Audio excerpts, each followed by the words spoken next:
मंत्र पाठ।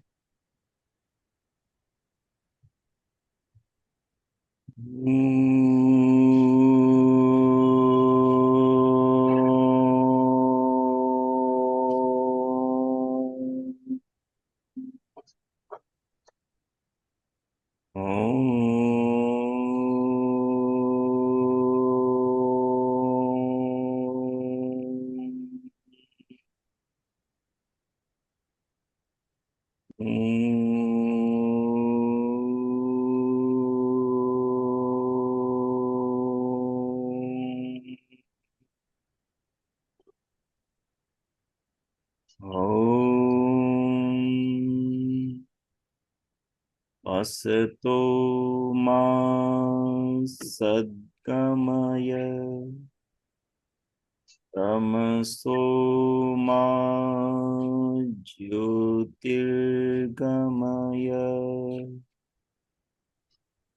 मृत्युर्मामृतं गमय। ओम शांति शांति शांति। ओम। सभी को नमस्ते। आप सभी का सरल योग से ईश्वर साक्षात्कार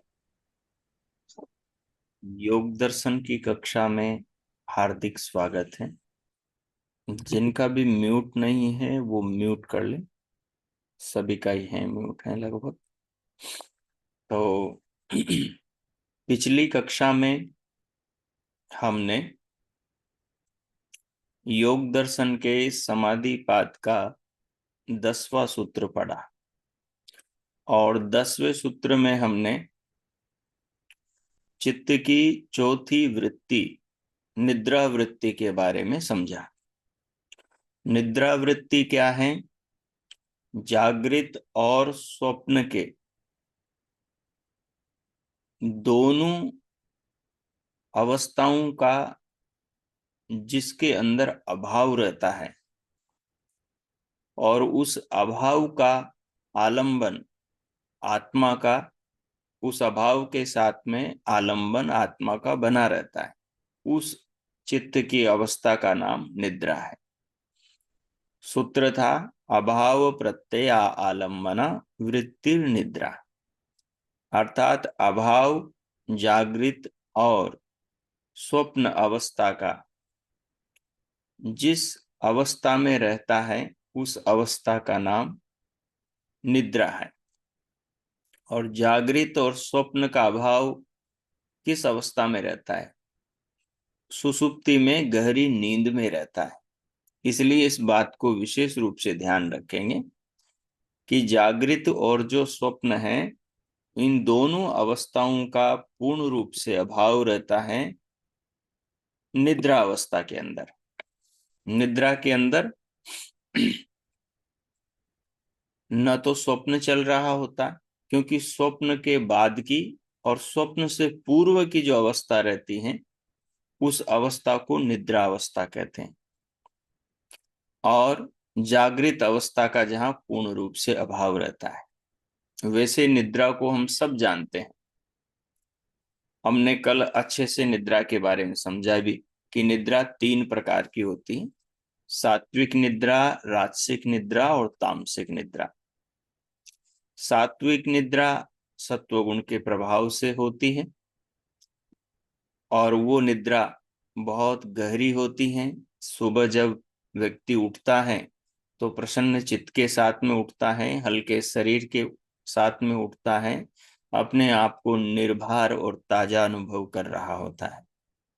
और जो राजसिक निद्रा होती है उसके अंदर सुबह जब व्यक्ति उठता है तो वो महसूस करता है कि उसकी नींद पूरी नहीं हुई, अभी वो थका हुआ है, उसका शरीर निद्रा की अपेक्षा अनुभव कर रहा है, विश्राम की अपेक्षा अनुभव कर रहा है।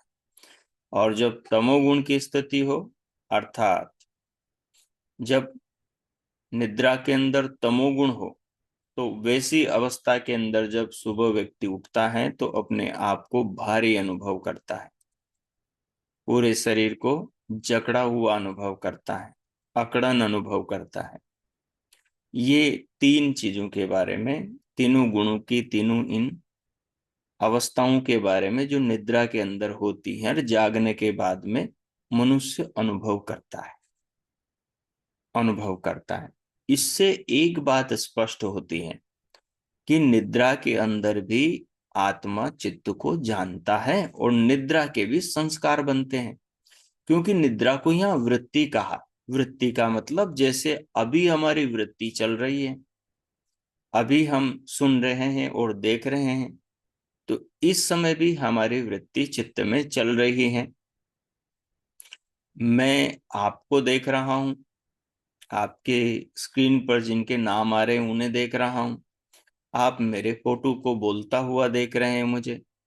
तो ये देख वास्तव वास्तव में आत्मा चित्त में जान रही है, लेकिन ये विषय बाहर चल रहा है। तो यही निद्रा के अंदर होता है। निद्रा में क्या होता है, जागृत अवस्था का तो अभाव हो जाता है, स्वप्न अवस्था का अभाव हो जाता है। दोनों अवस्था का अभाव होता है, तमोगुण उस समय हावी रहता है। तो तमोगुण के कारण वहां पर वहां पर दोनों अवस्थाओं के अभाव का संस्कार बनता है, निद्रा अवस्था का संस्कार बनता है। जागृत के अंदर आत्मा चित्त से जुड़ा रहता है और चित्त इंद्रियों से जुड़ा रहता है और इंद्रियां बाहर के विषयों से जुड़ी रहती हैं। लेकिन स्वप्न में क्या होता है, चित्त इंद्रियों से अलग हो जाता है। चित्त के साथ में इंद्रियां नहीं जुड़ी रहती, मस्तिष्क नहीं जुड़ा रहता। जिन क्रियाओं के द्वारा, इंद्रियों के द्वारा मस्तिष्क चित्त को बाहर के विषयों से जोड़ता है, वो चीजें चित्त के साथ में मस्तिष्क बंद कर देता है। तो बाहर के नेत्रों से विषय नहीं जाता, कानों से शब्द नहीं जाता, नाक से गंध नहीं जाती और रसना से स्वाद नहीं जाता और त्वचा का स्पर्श नहीं जाता, क्योंकि मस्तिष्क मस्तिष्क जो ज्ञानेंद्रियां हैं इनका संबंध चित्त के साथ में कट कर देता है निद्रा के अंदर, क्योंकि बीच में तमोगुण की वृत्ति आ जाती। तमोगुण के कारण जैसे सूरज अच्छी तरह तप रहा हो लेकिन बीच में बादल आ जाएं, तो अब क्या है कि सूरज का जो प्रकाश धरती पर पड़ने से जो उजाला होता है, तो बीच में बादल आ जाता है तो वो संबंध को काट देता है, जिससे सूर्य की किरणें धरती तक नहीं पहुंचती। तो ठीक इसी प्रकार से तमोगुण क्या करता है कि इंद्रियों का संबंध जो विषयों के साथ में होता है मस्तिष्क की सहायता से, तो तमोगुण मस्तिष्क पर ही हावी हो जाता है। तो मस्तिष्क को इंद्रियों के साथ में जुड़कर विषयों से जोड़ना ही नहीं देता। तो इसलिए मस्तिष्क भी विश्राम करता है और इंद्रियां भी विश्राम करती हैं। और मस्तिष्क से जुड़ा हुआ शरीर का जितना भी तंत्र है, जितने भी तंत्र हैं, तो वो सारे के सारे तंत्र विश्राम करते हैं। और जिन तंत्रों के चलने की आवश्यकता होती है निद्रा में भी, वो तंत्र अपने आप चलते रहते हैं। ईश्वर की ऐसी व्यवस्था है। तो निद्रा के अंदर जो आत्मा देखता है, देखा है तभी तो सुबह उठकर कहता है कि मैं सुख पूर्वक सोया, मैं दुख पूर्वक सोया। ठीक है, मुझे ऐसा अनुभव हो रहा है, रात तो नींद अच्छी आई नहीं, रात तो नींद बहुत बुरी आई, नींद ही नहीं आई, सारी रात करवट बदलता रहा। मतलब उस समय भी उस समय भी आत्मा चित्त को जान रहा था। चित्त के अंदर उस स्थिति का ज्ञान चल रहा था, उस स्थिति की तरंगें चल रही थी, उस स्थिति को आत्मा जान रहा था। इन बातों से एक बात स्पष्ट हो रही है कि आत्मा सोता जागता नहीं, आत्मा थकता नहीं, मस्तिष्क थकता है, शरीर थकता है, आत्मा नहीं थकता। आत्मा हर समय, जन्म से मृत्यु तक चित्त को जानता ही रहता है, चित्त को जानता ही रहता है। जो भी कुछ होता है हर चीज का साक्षी आत्मा होता है। इसलिए आचार्य चाणक्य ने आत्मा के बारे में कहा कि आत्मा समस्त व्यवहारों का साक्षी होता है। जितने भी व्यवहार चित्त के द्वारा इंद्रियों के माध्यम से सांसारिक विषयों के साथ में होते हैं। चल, तो ये एक दो बात और मुख्य थी, वो भी हमने समझ ली।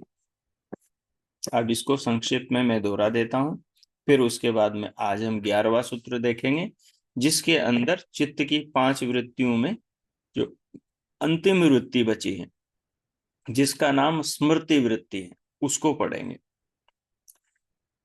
जब मनुष्य गाढ़ निद्रा से उठता है तो कहता है कि मैं सुख से सोया रहा, मुझे कोई खबर नहीं रही। अब प्रश्न यह है कि यह जो खबर न रहने की खबर है, यह जो खबर न रहने की खबर अर्थात ज्ञान अभाव की प्रतीति, ये भी तो एक ज्ञान है, ये भी एक वृत्ति है, ये भी तो खबर है कि जब मैं सोया तब मुझे कोई खबर नहीं रही। किस चीज की खबर नहीं रही? न तो स्वप्न की खबर रही और न ही जागृत की खबर रही। ठीक है, मुझे कुछ पता ही नहीं था, लेकिन सुबह उठकर वो ये बात बता रहा है। तो पूछने वाला कहेगा कि भाई यदि तुझे खबर ही नहीं थी तो ये दोनों चीजों की खबर तू कैसे दे रहा है? मुझे खबर नहीं थी, इसका मतलब उस स्थिति को तो तू जान रहा है जिस समय जागृत और स्वप्न की स्वप्न का अभाव था। तो वही कह रहे हैं कि ज्ञान अभाव की प्रतीति बनी बनी रहती है। यह भी तो एक ज्ञान है, और यह ज्ञान अब नया नहीं हो रहा, क्योंकि अब हम बेखबर नहीं, अब तो हम सब कुछ जान रहे हैं। जब निद्रा से व्यक्ति उठता है तो उस समय बेखबर नहीं होता, तब तो वो सारी खबर ले रहा है, अपने बारे में जान रहा है, लेकिन निद्रा में बेखबर था। उस बेखबर की भी खबर, अर्थात बेखबर की खबर का मतलब है जिस समय अंधकार होता है, तमोगुण होता है, तो उस समय चित्त के अंदर तमोगुण की जो अवस्था है, उस अवस्था को भी आत्मा जानता रहता है। इसलिए जागने के बाद में जो वो संस्कार उस समय के थे, उन्हीं संस्कार स्मृतियों के आधार पर व्यक्ति बताता है कि उसकी निद्रा कैसी रही, उसने कैसा अनुभव किया। इस समय आप शरीर के भीतर के विज्ञान को जान रहे हो, मनुष्य के मस्तिष्क के भीतर, और ये जो जागने से सोने और सोने से जागने तक जो इस शरीर के अंदर जो विज्ञान काम करता है, जिसके अंदर सूक्ष्म शरीर, मन, बुद्धि, चित्त, अहंकार, ज्ञानेन्द्रियां, कर्मेंद्रियां, ये सब काम करते हैं। तो ये कैसे काम करते हैं, उस रहस्य को अभी आप जान रहे हो। योग दर्शन मनुष्य के शरीर के अंतर विज्ञान का ही खुलासा करता है। ये उस अंतर विज्ञान की ही प्रयोगशाला है। अभी आप इसकी स्टडी कर रहे हैं, पढ़ रहे हैं, लेकिन जब ध्यान में बैठेंगे तो फिर इसको वहां पर प्रयोग करेंगे। ध्यान इस ज्ञान की प्रयोगशाला है, अनुसंधान गृह है ध्यान। तो फिर आगे करे हैं, अब उसका स्मरण हो रहा है। किसका स्मरण हो रहा है? जो रात्रि में उसने निद्रा के क्षणों में चित्त के अंदर आत्मा ने जाना था, और जानते ही, अनुभव होते ही उसकी स्मृति बनती है। जब एक अनुभव हो गया, अब दूसरा अनुभव होगा, तो वो एक अनुभव की स्मृति बनेगी, फिर दूसरे की स्मृति बनेगी, और ये सारी स्मृतियां इकट्ठी हो जाती है। अभी जब अगली स्मृति वृत्ति पढ़ेंगे तो उसमें उसका पता लगेगा हमें। यदि उस समय यह ज्ञान न होता तो जागने के बाद में स्मरण भी नहीं होता। तो इससे ये बात स्पष्ट होती है, निद्रा में ज्ञान सर्वथा, ज्ञान का अभाव नहीं होता, किंतु स्वप्न और जागृत की वृत्तियों का अभाव होता है। स्वप्न और जागृत अवस्था का अभाव होता है निद्रा के अंदर। बाकी ज्ञान तो उस समय भी चलता रहता है, आत्मा जानता रहता है। उस समय निद्रा की वृत्ति को आत्मा जानता है। तो इस प्रकार से निद्रा की वृत्ति को हमने समझा था, और आज थोड़ा और भी दोहरा लिया। अब आज हम अगली वृत्ति की ओर बढ़ते हैं। इससे संबंधित आपके किसी के कोई प्रश्न हो तो आप पूछ सकते हैं, मुझे लिखकर भी भेज सकते हैं। आप इसमें ना मैसेज कर देंगे तो मैं पढ़ लूंगा, बोलेंगे तो गड़बड़ हो जाएगी फिर। तो आप मैसेज करके पूछ सकते हैं।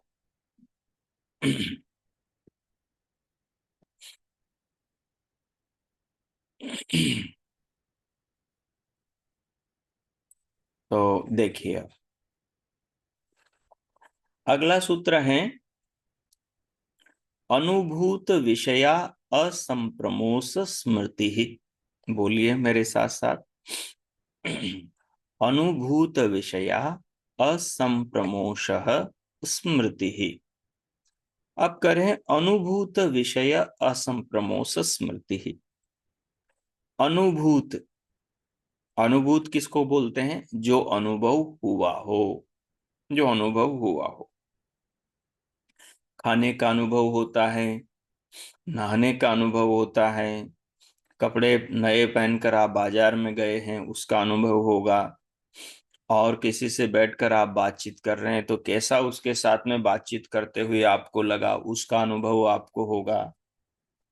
आप कहीं पर कुछ देखने गए हैं, भ्रमण करने, घूमने फिरने गए हैं तो वहां का अनुभव होगा। ये सब क्या है? अनुभव।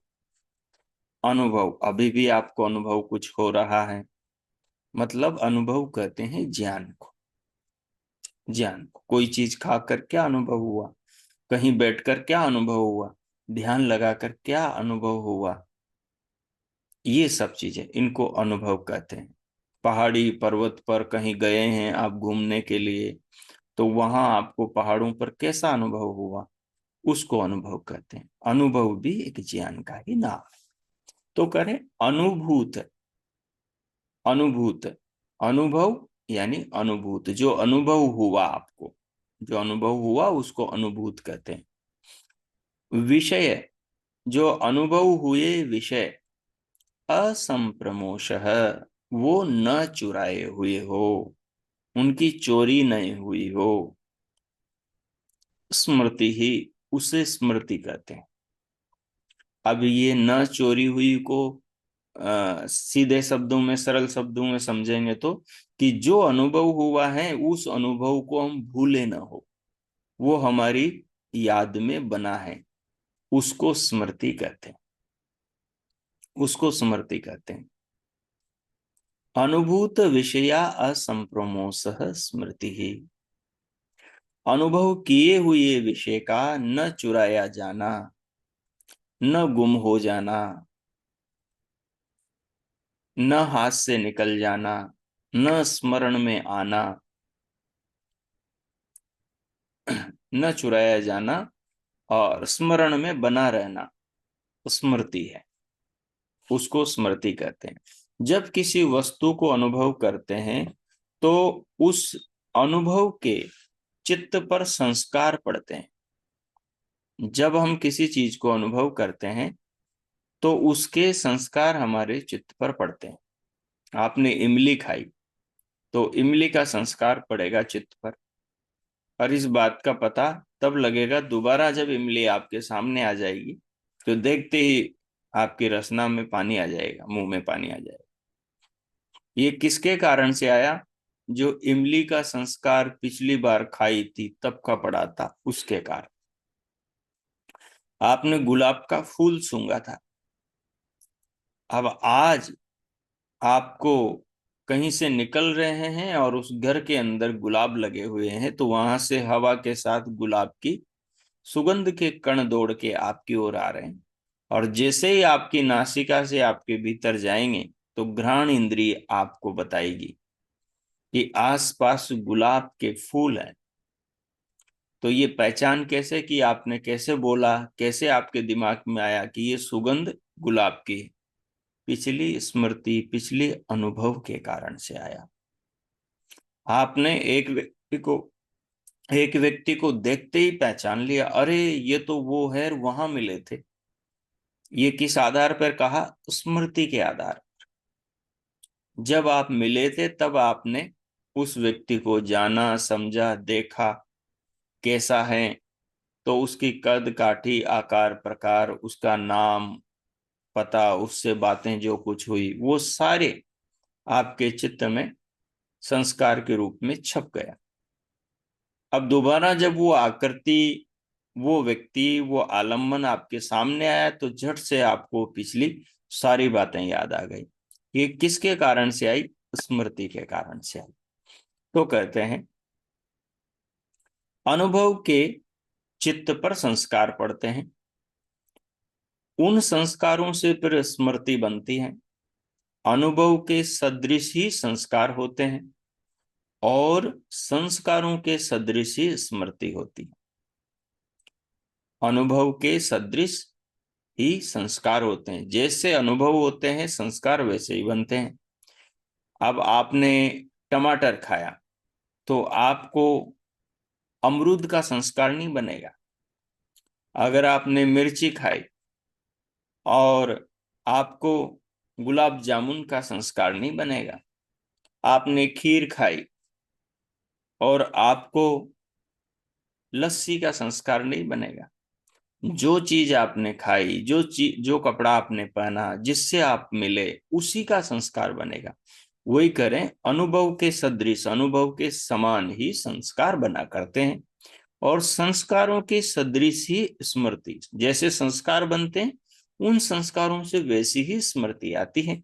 जिस व्यक्ति को पहले देखा, जो चीज पहले खाई, उसका आलंबन, उसका फोटो कहीं देखने से झट से, या उस चीज से संबंधित कोई गुण उसका सामने आ जाए।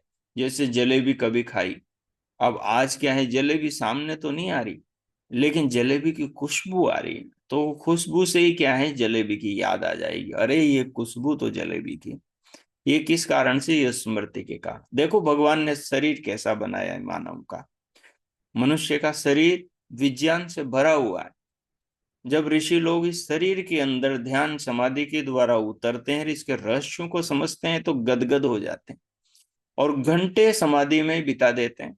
एक समाधि 2.5-3 घंटे की होती। और सुना है स्वामी दयानंद जी 18 घंटे तक बैठ जाते थे एक समाधि में। अब जब शरीर के इन रहस्यों का जब योगी जान चित्त की सत्व अवस्था में जब ध्यान करते हैं, चिंतन करते हैं, तो एक एक रहस्य की बारीकी में उतरते हैं। और फिर ज्यों ज्यों देखते हैं ध्यान के अंदर अनुभव, नए नए अनुभव करते हैं, तो वो ज्यों ज्यों अनुभव करते हैं, वो अनुभवों की वहीं पर स्मृतियां, संस्कार बनते चले जाते हैं। क्या करें? अनुभवों से सदृश, अनुभवों के सदृश ही संस्कार बनते हैं। तो ध्यान में जो अनुभव हुए वो संस्कार बनाते हैं, और वो जो संस्कार बनते हैं वो संस्कार इकट्ठे हो जाते हैं, किताब बन जाती है चित्त के अंदर उनकी। और फिर दोबारा जब ध्यान में बैठते हैं तो पीछे के सारे संस्कार अगले ध्यान के लिए काम आते हैं, और वो संस्कारों के अनुसार ही व्यक्ति फिर जीवन जीने लगता है, सोचता है, विचारता है, उसके जीवन में बदलाव आता है। कई लोग कहते हैं ना, ये आदमी तो पहले ऐसा था, ये तो एकदम बदल गया। इतना बदलाव कैसे आ गया इसके अंदर? ये तो क्या से क्या हो गया? उसके पीछे का कारण है, उसके पीछे का कारण है कि उस व्यक्ति ने अपने चित्त के संस्कारों को बदल लिया। चित्त के संस्कार कैसे बदलेंगे? चित्त के संस्कार बदलेंगे अनुभवों से। जैसा व्यक्ति अनुभव करेगा, और अनुभव कैसे होंगे? कर्म से। जैसा व्यक्ति कर्म करेगा वैसा अनुभव होगा, और जैसा अनुभव होगा वैसा संस्कार बनेगा। अब पहले व्यक्ति गलत कर्म करता था तो गलत कर्मों के गलत अनुभव बन रहे थे, और गलत अनुभवों से गलत संस्कार बन रहे थे, और गलत संस्कारों से व्यक्ति का सोचना, विचारना, बातचीत करना, मिलना जुलना, दूसरों के साथ व्यवहार करना गलत था। लेकिन अब व्यक्ति ने कर्म बदल दिए, आर्य समाज से जुड़ गया, ऋषि मुनियों से जुड़ गया, वेदों से जुड़ गया। अब जैसे उन्होंने स्वामी दयानंद जी का वेद भाष्य उठाया, तो पहले ही किताब खोलते ही सबसे पहले ही वहां एक मंत्र लिखा था, विश्वानि देव सवितर दुरितानि परासुव यद भद्रम तन्नासुव। अब जैसे ही ये मंत्र सामने आया, ये मंत्र जैसे ही सामने आया, व्यक्ति चौंक गया इसका अर्थ पढ़कर। दुरितानि परासुव यद भद्रम तन्नासुव। बुराइयों को छोड़ना जीवन का मकसद है और अच्छाइयों को अपनाना जीवन का मकसद है। और ये आदेश भगवान का है, शरीर को बनाने वाले, दुनिया को बनाने वाले भगवान का है। ये बात जैसे ही समझदार आदमी के सामने आई, बुद्धिमान आदमी के सामने आई, वो तो चौंक गया। अरे ऐसी बात है, इसका मतलब तो मुझे अपना सुधार करना चाहिए। मैं तो सारे उल्टे पुल्टे काम कर रहा हूँ, और जीवन को देने वाला, दुनिया को चलाने वाला भगवान है, उससे तो मैं जीत ही नहीं सकता। मेरा तो जीवन उसी पर आधारित है। तो फिर उसी दिन से वो बुरे काम सारे बंद कर देता है। अब बुरे कामों के जो संस्कार पीछे के पड़े थे, अब उसको इस एक ही मंत्र से पता लग गया कि अरे, मुझे बुराइयों को तो सबको छोड़ना है, नहीं तो ये बुराइयां रहेगी तब तक बुरे कर्म होते रहेंगे, बुरे कर्मों से बुरे अनुभव होंगे, बुरे अनुभवों से बुरे संस्कार पड़ेंगे, और बुरे संस्कारों से फिर बुरी वृत्तियां उठेगी, और वृत्ति सारूप्य में इतरत्र, जैसे वृत्ति उठेगी, आत्मा उन वृत्तियों के चक्कर में फंसकर, उन वृत्तियों के जाल में फंसकर, वृत्ति का जाल कैसा होता है, जैसे मदिरा होती, जैसे नशा होता है, नशा।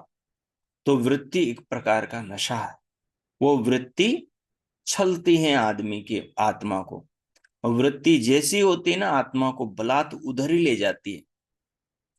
यदि आप कोई चीज देख रहे हो, और देखते देखते वो विषय में आकर्षण होगा, विषय में सुंदरता, विषय के अंदर मनमोहकता, चाहे वो कोई ध्वनि हो, मीठी मधुर हो, चाहे किसी का सुंदर रूप हो, या किसी की अच्छी आकर्षित करने वाली बातें हो, वो बातें आपको खींच लेती हैं।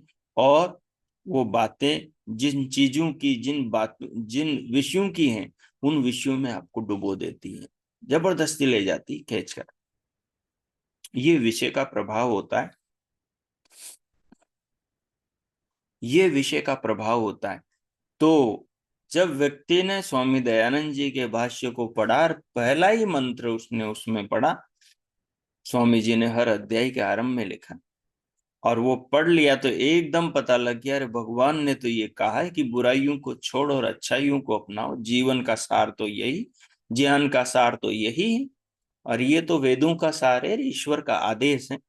तो उसी दिन से वो व्यक्ति जीवन में बदलाव लाएगा। अब वो बुरे कर्म नहीं करेगा।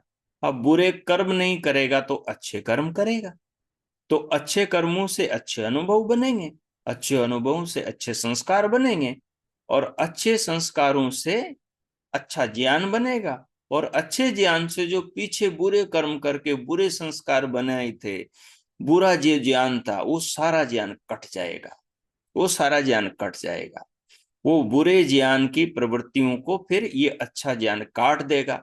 जैसे आदमी की कोई बुरी आदत हो, और उसे पता लग जाए ये बुरी बात है, इससे तो मुझे नुकसान होगा, इसकी सजा तो जेल होगी, बस तो फिर आदमी उसको बदल देता है, जो समझदार होता है।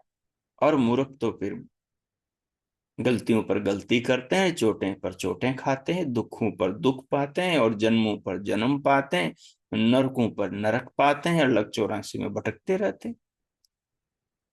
तो इस प्रकार की बात, तो फिर आगे करें। स्मृति का विषय अनुभव के बराबर होता है। स्मृति का जो विषय है ना, वो अनुभव के मतलब जैसा अनुभव होगा, स्मृति आपकी वैसी बनेगी। जैसा अनुभव होगा, स्मृति आपकी वैसी बनेगी। और वह उससे न्यून होता है। स्मृति का विषय अनुभव के बराबर होता है, या अनुभव से न्यून होता है। उसका कारण है कि जब हम कर्म करते हैं, अनुभव होते हैं, अनुभव करते हैं, तो चित्त हमारा एकाग्र चित्त नहीं होता ना, रजोगुण तमोगुण बना रहता है, या बीच के अंदर कोई व्यवधान आ जाता है, तो हम बात पूरी नहीं सुन पाते, या स्मरण शक्ति कमजोर होती है, तो फिर बात पूरी नहीं कर सुन पाते। तो फिर वो अनुभव तो ज्यादा होता है, लेकिन स्मृति थोड़ी रह जाती। ठीक है, तो इसीलिए कह रहे हैं स्मृति का विषय अनुभव के बराबर होता है, अथवा उससे न्यून होता है, उससे थोड़ा कम होता है, या उससे अधिक नहीं होता। अधिक तो नहीं होता, कमी होता है, या बराबर होता है। फिर करें स्वप्न भी एक स्मृति है, स्वप्न भी एक स्मृति है। जो स्मृति जागृत में होती है उस में स्मर्तव्य विषय नहीं दिखलाई देता। अब करें स्वप्न भी एक स्मृति होती है, जो स्वप्न जागृत में होता है, जो स्मृति जागृत में होती है, जागृत काल में, उसमें स्मर्तव्य विषय दिखलाई नहीं देता। स्वप्न में स्मर्तव्य विषय भी दिखलाई सा देता है। मतलब स्वप्न जो चल रहा है, जो उस समय जिस चीज का हम स्मरण कर रहे हैं वो चीज हमें दिखाई देती है, स्वप्न में सामने ही चलता रहता है। स्मृति को सबके अंत में इसलिए रखा है कि प्रमाण, विपर्य, विकल्प, निद्रा और स्मृति, इन पांचों के ही अनुभव से स्मृति वृत्ति बनती है। स्मृति वृत्ति को पांचों वृत्तियों में सबके पीछे अंत में क्यों रखा, इसका उत्तर दे रहे हैं कि जो प्रमाण है, विपर्य है, विकल्प है और निद्रा, ये चार वृत्तियां हैं। और स्मृति वृत्ति बोले इन पांचों की ही स्मृति वृत्ति बनती, स्मृति की भी स्मृति बनती है, प्रमाणों की भी, प्रमाण वृत्ति की भी स्मृति बनती है, प्रत्यक्ष प्रमाण की स्मृति बनती है, अनुमान प्रमाण की, आगम प्रमाण की, और विपर्य ज्ञान की, मिथ्या ज्ञान की, झूठे ज्ञान की भी स्मृति बनती है। और प्रमाण से झूठे ज्ञान का पता लगते ही फिर उसकी स्मृति बन जाती है, तो एक स्मृति से दूसरी स्मृति कट जाती है।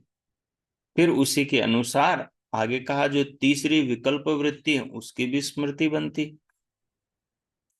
और चौथी निद्रा वृत्ति है उसकी भी स्मृति बनती। तभी तो जागने के बाद में कहता है कि उसको निद्रा कैसी आई। और उसके बाद जो पांचवी जो स्मृति वृत्ति उसकी भी स्मृति बनती, स्मृति की भी स्मृति बनती।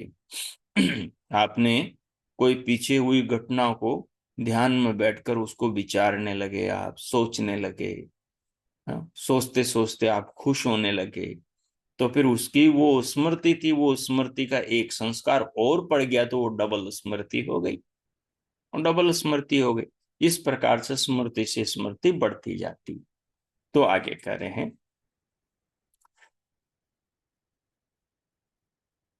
जो पुरुष को, आप कह रहे हैं कि ये जो स्मृतियां हैं इन पर एक प्रश्न उठाया, प्रश्न उठाकर कहते हैं जो पुरुष को क्लेश देते हैं उनको, उनका निरोध उचित है। मतलब जिन से पुरुष को क्लेश होता है, क्लेश का मतलब दुख होता है, ठीक है, वो जो पांच प्रकार की अविद्या, अभिनिवेश, अविद्या, अस्मिता, राग, द्वेष, अभिनिवेश है, उनसे मनुष्य को दुख होता है, इसलिए उनको क्लेश कहते हैं। जो पुरुष को क्लेश देते हैं, वो जो क्लेश हैं जो पुरुष को क्लेश देते हैं, उनका निरोध उचित है, यानी उनका तो निरोध करना चाहिए। अविद्या आदि क्लेश तो ऐसे हैं, वृत्तियां नहीं, फिर वृत्तियों का निरोध क्यों किया जाए? भाई अविद्या आदि जो क्लेश हैं वो तो मनुष्य को दुख देते हैं, उसके कारण से उनका तो निरोध करना चाहिए। वो क्लेश आगे आएंगे तब आपके अच्छे से समझ में आएगा, अभी संक्षेप में यहाँ बता दिया। तो वो क्लेश मनुष्य को दुख देते हैं, इसलिए उन क्लेशों को रोकना चाहिए, उनसे छुटकारा पाना चाहिए, उनको समझकर उनसे ऊपर उठना चाहिए। जैसे एक बालक, एक सवाल नहीं आ रहा हो उसको गणित का, तो वो कितना अनकंफर्टेबल फील करता है, कितना वो असहज, कितना वो अपने आप को परेशान महसूस करता है विद्यालय में अध्यापक जी के सामने जाते हुए, जब उसको सवाल नहीं आता। और जब सवाल आ जाता है तो वो हल्का हो जाता है, उसको चिंता ही नहीं रहती, नाचता कूदता अध्यापक जी के पास में जाता है और सवाल बड़ी खुशी से आत्मविश्वास के साथ में बताता है, ठीक है। तो क्या कह रहे हैं, कह रहे हैं ये जो क्लेश है, क्लेशों का जब अज्ञान होता है, अविद्यादि का अज्ञान होता है, उस अज्ञान की निवृत्ति होते ही, अज्ञान की निवृत्ति होते ही अज्ञान के कारण से जो दुख थे वो सारे दुख दूर हो जाते हैं और आदमी खुशी में जीने लगता है। जैसे उस बालक को गणित का सवाल नहीं आता था, न आने के कारण अज्ञानता उस सवाल से संबंधित नहीं जानता था, तो दुखी, डर, परेशान महसूस कर रहा था। और अब ज्ञान हो गया तो अब डरता ही नहीं, अब तो उछलता कूदता वो पूरे आत्मविश्वास के साथ विद्यालय गया। ऐसे तो ऐसे ही अज्ञान वाले विषय में भी आप समझ लेंगे। फिर आगे करते हैं, वृत्त उत्तर दे रहे हैं इसका कि ये वृत्तियों को न रोकने के लिए क्यों कहा और क्लेशों के निरोध के लिए क्यों कहा। वैसे वृत्तियों को भी रोकने के लिए कहा है, लेकिन सब वृत्तियों को नहीं। जो वृत्तियां दुखदायक है उन वृत्तियों को रोकना।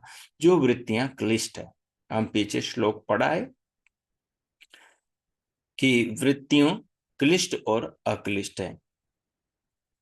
तो क्लिष्ट वृत्तियां दुखदायी हैं और अक्लिष्ट वृत्तियां सुखदायक हैं। वो मुक्ति में, वो संसार में उन्नति में हमारी सहायक बनती है। इसलिए वो जो सहायक बनती है वो तो हमारी ताकत बनती है, वो तो हमारा मार्गदर्शन करती है, वो तो हमारे जीवन को आगे बढ़ाती है। लेकिन जो बाधक हैं, जो क्लिष्ट हैं, जो हमें दुखों में लेकर जाती है, उन वृत्तियों को रोकना चाहिए।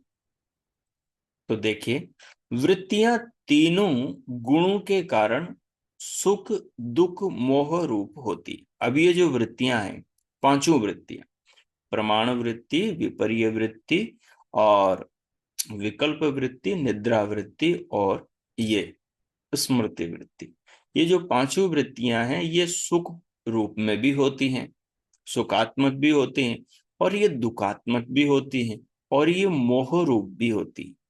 तो करें, दुख की वृत्तियां तो स्वतः ही त्याज्य हैं। जो दुख देने वाली वृत्तियां हैं वो तो स्वतः ही त्याज्य है।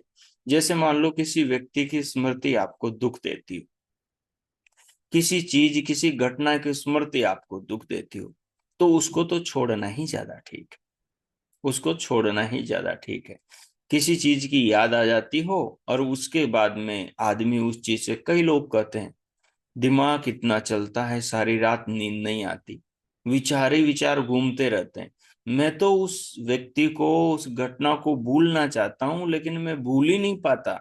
आप कोई रास्ता बताओ, ऐसा कोई मंत्र तंत्र बताओ जिससे मुझे उस चीज की याद ना आए, मुझे वो घटना स्मरण ना आए, मुझे, मैं उस से बच जाऊं किसी तरह। तो अब ये कई लोग, साधक लोग, ध्यान को लेकर भी बड़े परेशान रहते हैं। बोले जी, ध्यान के अंदर भगवान की तो याद नहीं आती और दुनिया का विषय चलता रहता है। हाँ? लोगों के बारे में स्मृतियां आती रहती हैं, ये वो वगैरह तगेरा वगैरह चलता रहता है। तो ये सारी चीजें छूट जाएं और चीजों की याद नहीं आए, बस केवल भगवान की याद रहे, ऐसा कुछ बताओ। तो मैं उनको कहता हूं कि भाई, आप यदि भगवान को याद करना चाहते हो तो फिर भगवान को ही याद करो, बाकी चीजों के बारे में सोचो ही मत। और लोग क्या सोचते हैं कि ये चीज मेरे को याद नहीं आनी चाहिए। अब वो जो चीज याद नहीं आनी चाहिए उसी को वो याद कर रहा है, तो फिर वो दिमाग से चीज जाएगी कहाँ से? नहीं जाएगी।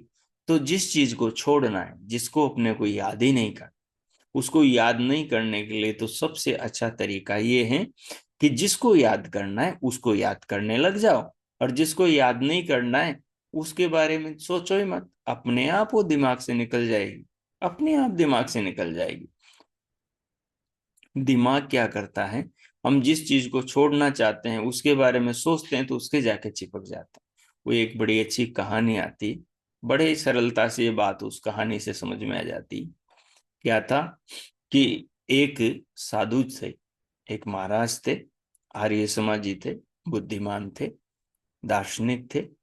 अब वो क्या है कि एक गांव से निकल करके पास में एक बड़े ऊंची पहाड़ी के ऊपर एक मंदिर था, तो वहां जाके वो रहते थे एकांत में। तो वो जैसे ही निकल रहे थे, वहीं चाय की दुकान पर एक आदमी बैठा था। उसने देखा, अरे ये महाराज तो कुछ ना कुछ जानते जरूर होंगे। तो वो उनके पीछे पीछे लग गया, पीछे पीछे लग गया। तो महाराज ने देखा मेरे पीछे एक आदमी लगा हुआ है, पूछा कि भाई मेरे पीछे क्यों लगे हो? तो उसने कहा, महाराज, उनके पांव पकड़ ली, पांव पकड़ कर कहा, कृपया मेरे को कोई मंत्र दो आप, आपको देखकर मुझे लगता है कि आप सिद्ध पुरुष हो, आप महान पुरुष हो, ज्ञानी पुरुष हो। मैं बड़े दुखों में गिरा हुआ हूँ, इतना नुकसान हो गया है, एक हाथ जोड़ता हूँ 100 हाथ टूटते हैं। मेरे को तो कोई मुक्ति का, कोई सुख शांति का मार्ग बताओ आप।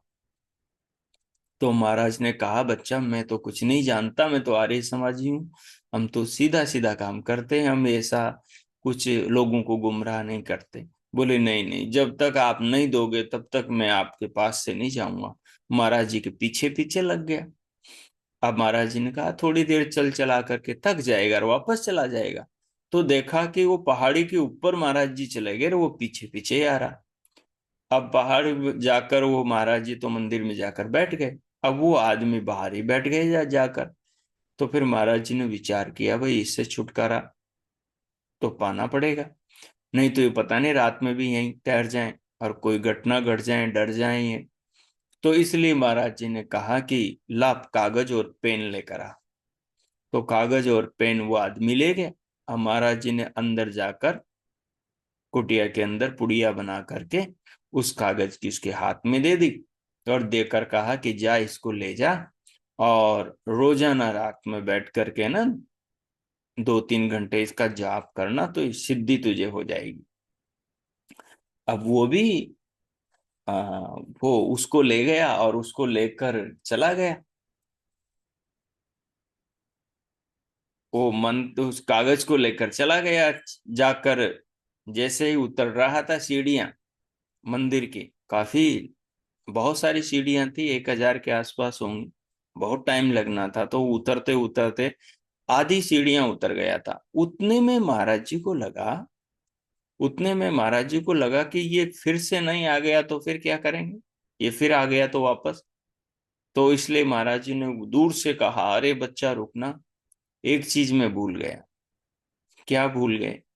तो महाराज जी ने उसको बताया कि बोले, एक बात ध्यान रखना, जब भी तू इन मंत्रों का जाप करें जो इसमें लिखा है, तो उस समय तुझे बंदर की याद नहीं आनी चाहिए, बंदर की स्मृति नहीं आनी चाहिए।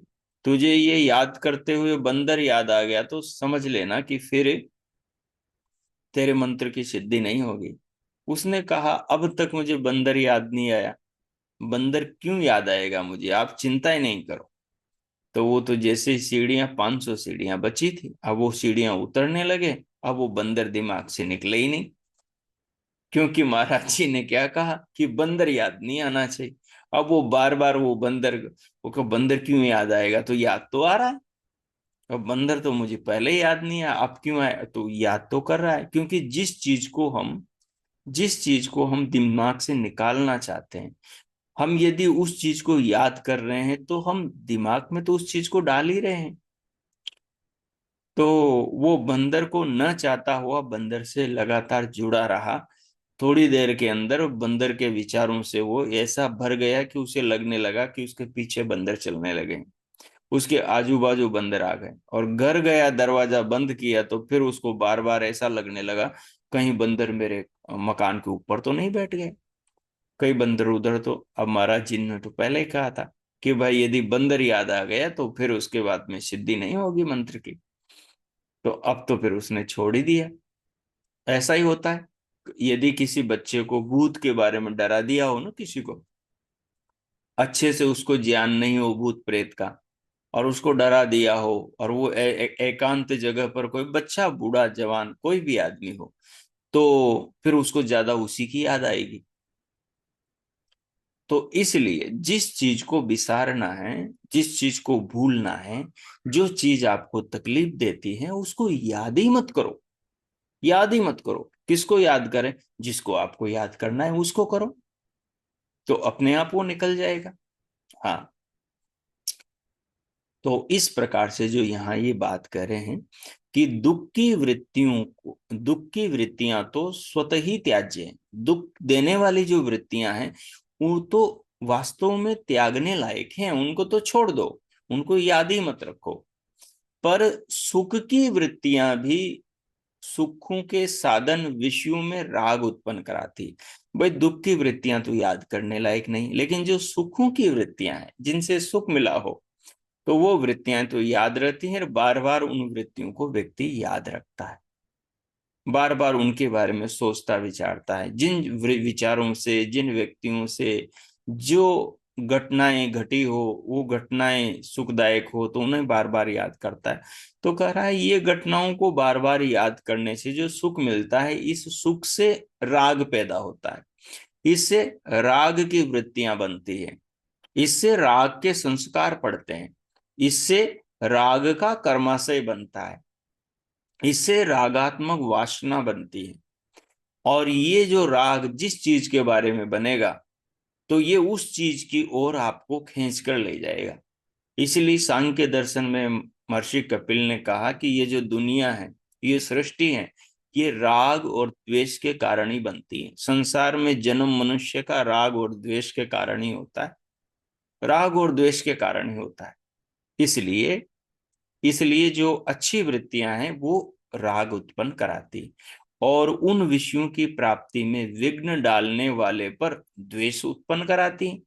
अब जिस चीज में आपका राग है, और यदि बीच में किसी ने विघ्न डाल दिया, कोई बाधक बन गया, तो जो भी बाधक बन गया, बस उसकी खैर नहीं, आपके मन में यही आएगा, बस उसके ऊपर आपको गुस्सा आएगा, उससे आपका द्वेष होगा। तो अब ये द्वेषात्मक भी संस्कार बनने लग गया, द्वेषात्मक भी संस्कार बन गया।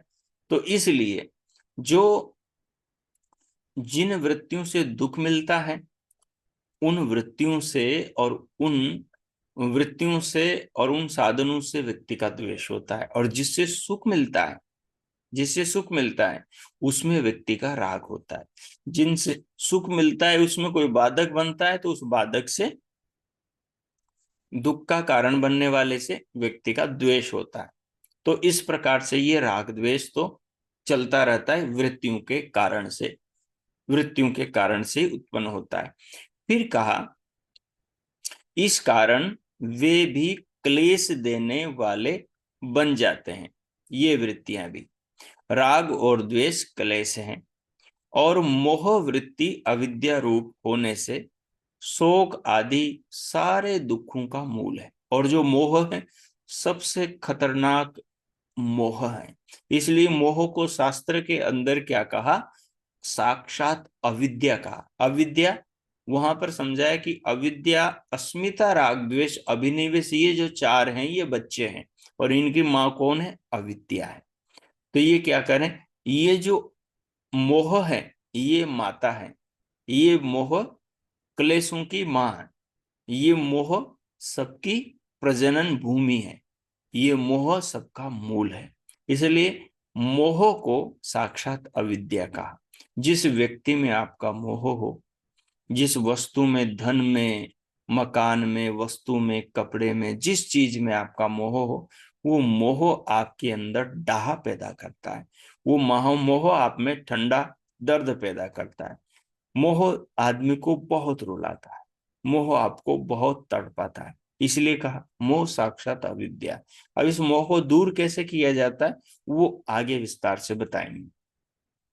इसलिए मोह रूपी अविद्या को भी दूर करना चाहिए, इसलिए वह भी त्याज्य है, मोह भी।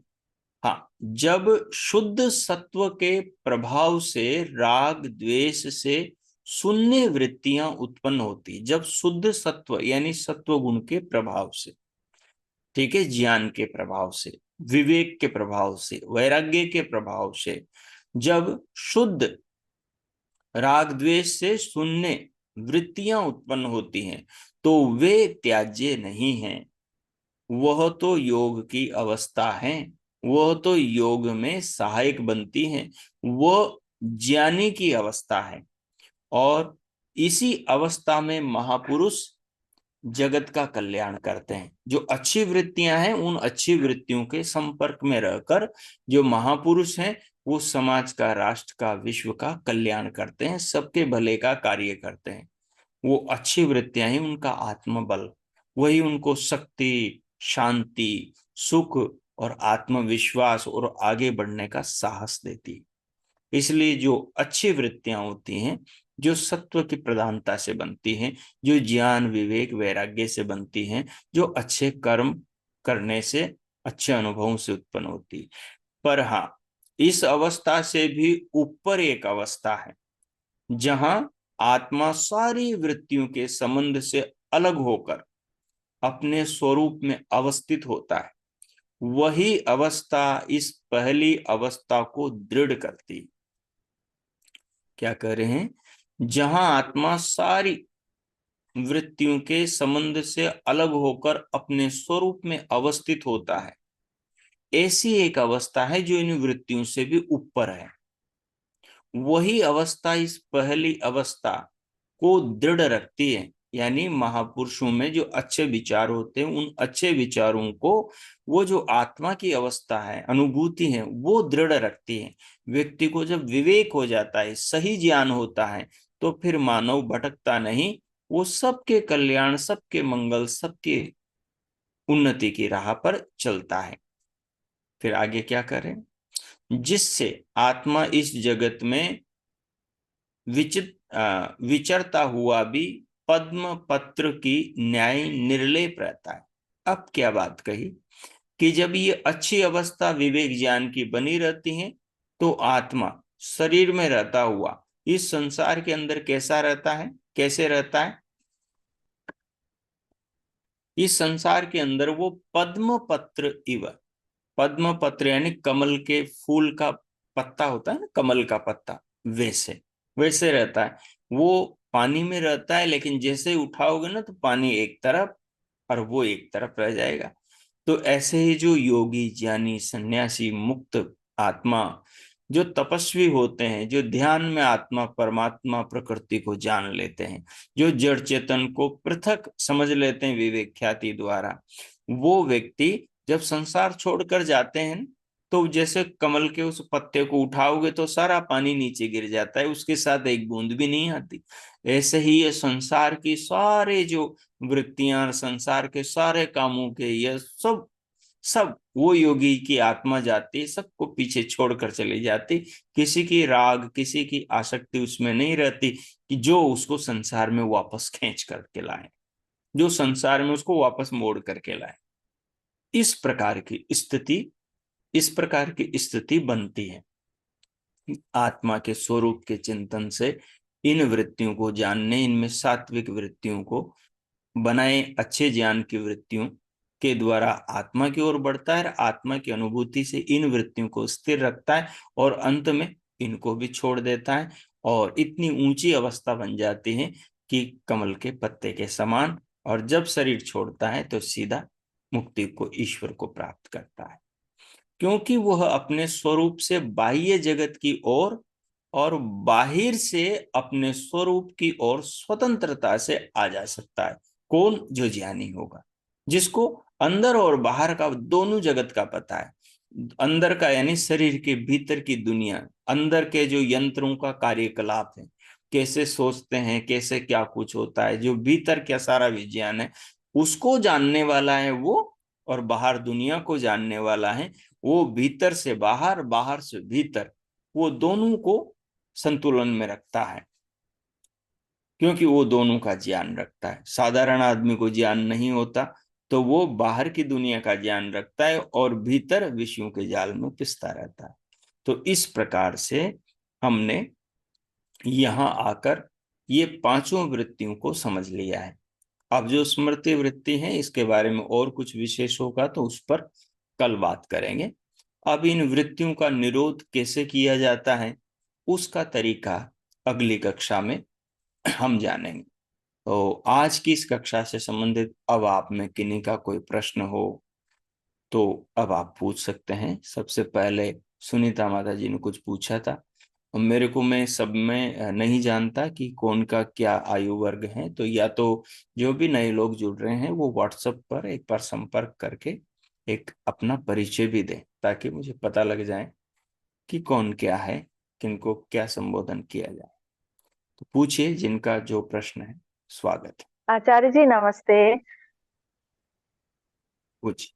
आचार्य जी, मेरा आपने अभी बताया कि जो हमारे पीछे के कर्म है और जो हम आगे अच्छे कर्म करते हैं तो वो खत्म हो जाते हैं, तो मतलब पीछे वाले जो हमारे बुरे कर्म है, हमारे आगे अच्छे कर्म करने से वो खत्म हो जाए। मैंने कुछ और बात कही थी। वो जी प्रभाव है, कोई ऐसा शब्द निकल गया हो जिसके कारण से आपको ऐसा लगा हो। मैंने ये कहा था कि जो कुछ पीछे हमने अज्ञान की अवस्था में जो कर्म किए हैं, उन कर्मों के जी वो जो अज्ञान की अवस्था में किए हुए जो भ्रांतिपूर्ण दोषपूर्ण जो कर्मों के संस्कार हैं, वो संस्कार हमारे नए ज्ञान पूर्ण किए हुए नए कर्मों के संस्कारों से कट जाते हैं, कट जाते जी हैं। जी पहले ये पता था कि चाय पीना अच्छी बात है, रोज सुबह उठकर चाय पीते थे। अब ये क्या है, एक अज्ञान की अवस्था में हमारा कर्म और हमारा स्वभाव, हमारी आदत बन गई थी ये चाय पीने की। अब हमें जब ज्ञान हुआ कि चाय में तो टेनिन कैफीन है, वो तो एक नशा है, धीरे धीरे व्यक्ति की निद्रा को छीन लेता है, उसको अनिद्रा का रोग कर देता है। उसमें बहुत सारे पॉइजन आते हैं, और वो किसी अलग वातावरण में मनुष्य के लिए दवाई के रूप में काम करती। लेकिन हमारा देश तो पहले से गर्म देश है, यहाँ पर चाय की आवश्यकता नहीं है। अब व्यक्ति को पता लग गया तो इसने क्या किया, अब पता लगने के बाद चाय पीना बंद कर दिया। होता है कि नहीं होता है? तो ऐसे ऐसे मैं कह रहा हूं कि नए ज्ञान के, नए कर्मों से जो ज्ञान पैदा होता है, उस ज्ञान के संस्कारों से जो पुराने अज्ञान में किए कर्मों के जो संस्कार बने, वो संस्कार कट जाते हैं। ये मैंने कहा था, नए कर्मों। अच्छा, नहीं जैसे हम लोग जैसे सोच हम जानते हैं कि ये गलत है और करते हैं तो वो उसका भुगतना पड़ेगा। अगर हमें पता नहीं है, अगर हम अज्ञानता से वो कर जाते हैं तो वो चीज हमारी खत्म हो जाएगी। इसका मतलब हम जो अच्छे कर्म करने पर। देखिए, दो चीज हैं। हमने जो कर्म किए हैं, अच्छे कर्म किए हैं, बुरे कर्म किए हैं, तो बुरे कर्मों का क्या है, एक तो चीज है कि उसका फल है। एक तो फल मिलता है हमें परिणाम के रूप में। जो भी बुरा कर्म किया हमने, किसी को क्रोध में आकर कुछ कह दिया, तो परिणाम के रूप में फल मिलेगा, ये मिलेगा कि उस व्यक्ति ने भी हमको अच्छे से फटकार दिया, डांट दिया। ये परिणाम का फल मिल गया हमें। ठीक है। दूसरी बात है कि उसका संस्कार बन गया अपने अंदर। अब वो जो संस्कार है, उस संस्कार को यदि इस जन्म में हमने मिटाया नहीं, तो वो संस्कार क्या है, और दूसरा संस्कार आदत बनाएगा। फिर हम दूसरे से झगड़ेंगे, दूसरे पे क्रोध करेंगे, दूसरे से उल्टा सुल्टा बोलेंगे, फिर वहां भी झगड़ा होगा। तो वो एक संस्कार दूसरी वृत्ति को पैदा करके, उस वृत्ति से फिर संस्कार इस प्रकार के, फिर झगड़े का आदमी का स्वभाव बन जाता है। जैसे कई बच्चों का चिड़चिड़ा स्वभाव बन जाता है। अब इस स्वभाव को खत्म करना मुश्किल हो जाता है। ठीक है। अब ये जो स्वभाव बन गया है, ये संस्कारों के अब ये स्वभाव क्या है, यदि व्यक्ति की डेथ हो गई तो ये स्वभाव उसके साथ में चला जाता है। अब ये जो स्वभाव बन गया, तो ये जो संस्कार बने ना, ये संस्कारों के हिसाब से ही आत्मा सूक्ष्म शरीर के द्वारा किसी पुरुष के शरीर में जाती है। वो चाहे पशु नर हो, चाहे पक्षी नर हो, चाहे मनुष्य नर हो, चाहे जो भी हो, कृमि कीटों पतंगों में हो। तो फिर वहां में जाकर फिर वो आत्मा, जैसा वो संस्कार वाला प्राणी होगा, वो वहां पर पहुंच जाएगी संस्कारों के हिसाब से। तो ये खेल चलता रहता है। अब एक व्यक्ति ने ज्ञान प्राप्त करके उन क्रोध के संस्कारों को, द्वेष के संस्कारों को, मोह के संस्कारों को, काम के, क्रोध के, लोभ के संस्कारों को नष्ट कर दिया है। यही नष्ट कर दिया, दग्ध बीज कर दिया।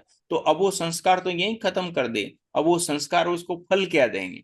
वो तो मिटा दिए नहीं यहाँ पर। अब वो फल नहीं मिलेगा उसको। इसलिए जिस योगी ने, जिस साधक ने आत्मज्ञान को प्राप्त करके पुराने सारे संस्कारों को दग्ध बीज इसी जीवन में कर दिया, तो उसको फिर दोबारा उन कर्मों का फल नहीं भोगना पड़ता। पीछे जो कर्म किए उनका फल नहीं भोगना पड़ता, अब सीधा वो मुक्ति को प्राप्त होता है। मुक्ति को प्राप्त होता है, अब मुक्ति के बाद में सामान्य जन्म मिलता है। हाँ, अब इस बारे में कुछ अलग अलग मान्यताएं हैं, लेकिन ज्यादा जो ठीक लगती है वो यही लगती है। बात स्पष्ट हो गई? और एक, जी हाँ बिल्कुल, एक और था कि जैसे कोई याद है, जैसे दिमाग में वो शांत नहीं रहता, अशांत है, कोई याद रह जाती है, उससे हमें भूल जाना चाहिए। लेकिन वो याद तो पता नहीं क्यों बार बार वो दिमाग में आ ही जाती है। गलत चीज जो होती है वो दिमाग में आती ही, उस सुख की अच्छी बातें तो कभी दिमाग में ऐसी नहीं आएंगी, लेकिन गलत वो बाद में आ ही जाती है और वो इतनी टेंशन देती है कि उसको हम कैसे दूर करें। तो एक चीज याद रखो, यदि आपका ये प्रश्न, क्योंकि अभी मेरे को इतना क्लियर नहीं है, आ, ये गुप्ता जी थोड़ा सा वेट करें आप एक बार, माता जी इनका प्रश्न का उत्तर दे देता हूँ।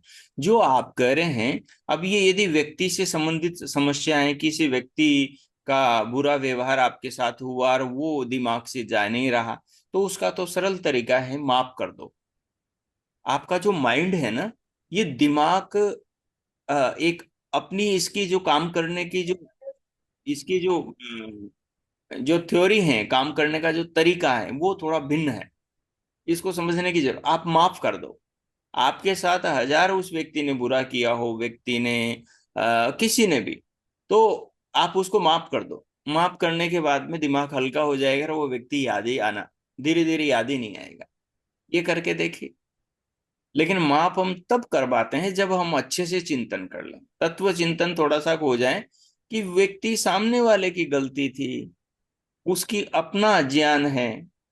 अब वो सामने वाले का ज्ञान उसके अपने दिमाग में है, तो वो व्यवहार आपसे वैसा ही करेगा जैसा उसका अपना ज्ञान होगा, अपनी सोच समझ होगी। ठीक है। और हम व्यवहार वैसा करेंगे जैसी अपनी सोच समझ है। ठीक है ना। अब हम ये अपेक्षा करें कि सामने वाला व्यक्ति मेरे अनुकूल व्यवहार करे, अब उसके दिमाग में तो ये बात है ही नहीं, उसको तो समझ है ही नहीं। वो तो पता नहीं हमारे बारे में क्या मान्यता बनाकर बैठा हुआ है, तो वो तो उसी के अकॉर्डिंग व्यवहार करेगा। इसलिए हमें क्या है, उसको दिल से माफ करके फ्री होना चाहिए, निर्भर होना चाहिए। अपने दिमाग को है ना जो टेंशन मुक्त करना चाहिए। नहीं तो वो बेचारा दिमाग के अंदर वही चलता रहेगा, दिमाग परेशान रहेगा, फालतू में रजोगुण बढ़ेगा और तनाव हमें मिलता रहेगा। स्पष्ट हो गई बात? जी जी जी, बहुत बहुत धन्यवाद। हाँ, पूछिए गुप्ता जी। हाँ, आपका म्यूट है। हाँ हाँ, अब मेरी आवाज आ रही है। जी आ रही है, बोलिए। हाँ, बहुत अच्छा लगा चर्चा का। मैं बहुत बड़े ध्यान से, थोड़ा देरी से मैं जरूर जुड़ पाया, लेकिन बहुत अच्छा लगा। और मैं समझता हूँ कि मुझे जितनी भी बुरी प्रवृत्ति है मेरी, वो मैं दग्ध कर दूं, और ताकि आगे भविष्य में मुक्ति मिले। मैं प्रयास करूंगा, आपके हर एक एपिसोड का मैं ध्यान पूर्वक सुनूंगा बहुत और उसका पालन करने का प्रयास करूंगा। बहुत अच्छा, स्वागत है आपका, स्वागत है। धन्यवाद जी। निर्मला माता जी पूछिए। नमस्ते आचार्य जी। आपने कहा कि दुख की वृत्तियां तो त्याजत हैं, और फिर सुख की वृत्तियों को याद करेंगे तो फिर राग पैदा हो गया। तो फिर ये किस तरह से उसको समझ योगी जो लोग होते हैं ना, वो तो राग और द्वेष से, दुख और सुख से ऊपर उठकर जीते हैं। वो इसलिए तो हमें भी कहा है ना कि राग और द्वेष में योगी को तो सम रहना चाहिए। उसको अपने कर्तव्य कर्म पर ध्यान देना चाहिए। उसको कर्तव्य कर्म पर ध्यान देना चाहिए। कर्तव्य कर्म करते हुए सुख मिले चाहे दुख मिले, उसे प्रसाद समझकर स्वीकार कर लेना चाहिए और उससे भी निर्लेप रहना चाहिए। सुख से भी निर्लेप रहे। सुख मिल गया तो फूल कर कुप्पा ना हो, और दुख मिल गया दुख के सागर में डूबे नहीं, सम रहें, संतुलन बना के रखें।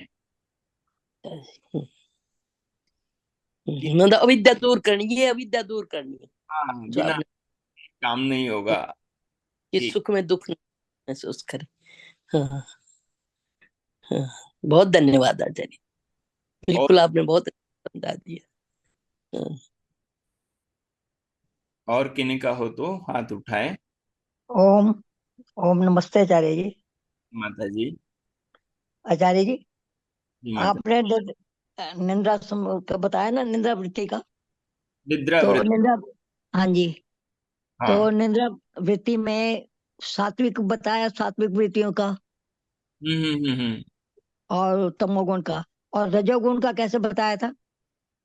रजोगुण, जब चित्त के अंदर रजोगुण का लेस रहता है ना, निद्रा के हम्म अंदर, ठीक है, हम्म तो तो फिर निद्रा अच्छी गहरी नहीं होती।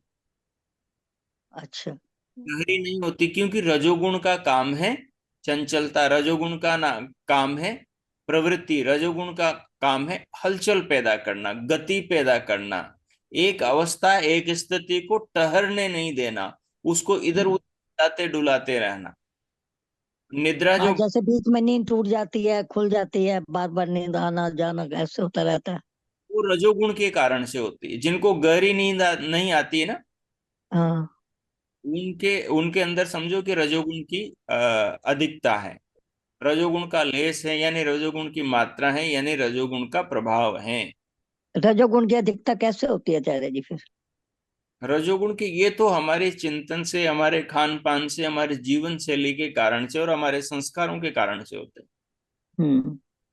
जो सूक्ष्म रूप में जो रजोगुण की अधिकता है, जो व्यक्ति में चंचलता और जो स्वभाव में आचरण के अंदर जो चंचलता रहती है, वो उसके हम्म। संस्कार कारण से रहती है। वो तो धीरे धीरे जब वो खान पान और चिंतन और जीवन शैली में बदलाव हम्म। कर सात्विक जीवन जीने लगता है, तो फिर धीरे धीरे धीरे फिर उसके स्वभाव में परिवर्तन आने लगता है।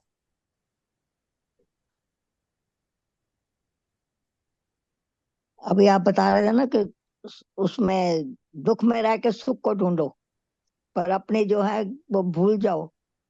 बहुत मुश्किल होती है आचार्य जी, क्या करें। मोह तो सबसे वही दुश्मन है हमारा, माता जी, क्लेश जो है। धीरे धीरे होता है, धीरे धीरे होता है, धीरे धीरे जैसे आप सुनते हैं, विचारते हैं, समझते हैं, तो धीरे धीरे धीरे धीरे स्थिति बनती है। अब जब हम्म। स्थिति जाती है तो फिर आप कहेंगे अरे इसका फल तो मुझे आज मिला, मैं तो ये 20 साल से साधना कर रही थी। तो उसका फल धीरे धीरे मिलता है, एकदम नहीं मिलता। भाई यही कोशिश बहुत करते हैं, फिर भी मोह सामने आके खड़ा हो जाता है। ये तो यहीं से टाइम तो लगता है, हाँ जी। टाइम तो, अच्छा, धन्यवाद। हाँ जी, धन्यवाद। साधना करते जाएं तो धीरे धीरे। चलिए, और किन्हीं का कोई प्रश्न है तो अब इतना ही रखते हैं, समय आपका ऊपर हो गया है। लगता है किन्हीं का कोई प्रश्न नहीं है, है तो पूछिए। चलिए, शांति। ओ,